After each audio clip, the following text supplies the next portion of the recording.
Guys, lalagyan natin ng 2 chicken cubes.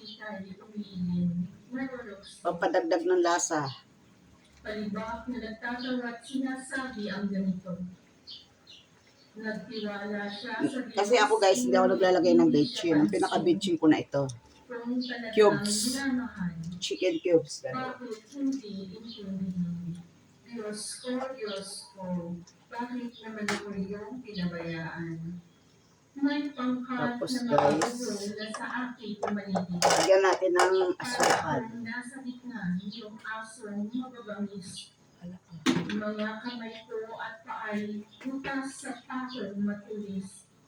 Ang buto ng katawan ko ay mabibilang sa Ay, lalagyan ko ng asukal para yung asim. May halong asim tamis. Isang tapa lang guys.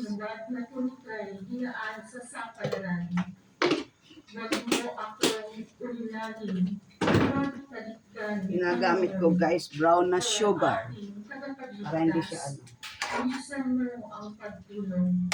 Diyos ko, bakit naman ako iyong pinabayaan? Ang lahat ng ginawa mo ay ihahayag ko sa lahat. Guys? Mga guys, 20 minutes o 40 minutes, 45 minutes. Papakuloan natin guys. Tapos lalagyan natin ng lemon. Ang ginagawa ko guys sa lemon, ito yung kalahati nito. Kinaskas ko na pati balat. Ayan guys. Bakit naman ako iyong pinabayaan? Lagay ko na. Lemon. Basa mula sa sulat ni Apostol San Pablo sa mga taga-Filipos.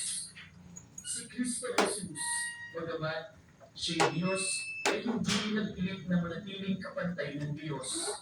Pagkus, inubad niya ang lahat ng katangian ng pagka-Diyos. Nagkatawang tao, nabuhay na isang alipin. Nang maging tao, siya'y nagpakababa at naging masunurin hanggang kamatayan. Oo, hanggang kamatayan sa krus. Kaya naman, siya'y inilambot ng Diyos at bigyan ng pangalan, higit sa lahat ng pangalan. Ano ba't ang lahat lang na nasa langit, nasa lupa, nasa ilalim ng lupa, ay mamilok po. Ilagay ko na guys yung patatas.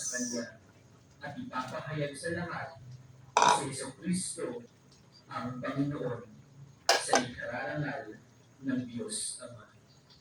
Ang salita ng Diyos. Dumikit-dikit na. Salamat sa Diyos.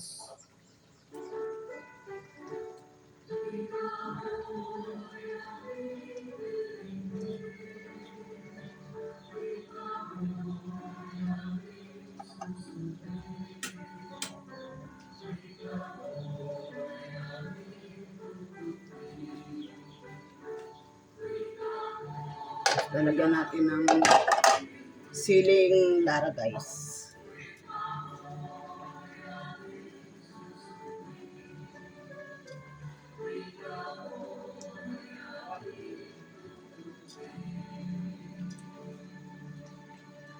Ang pagpapakasakit ng ating Panginoong Jesucristo ayon kay San Lucas.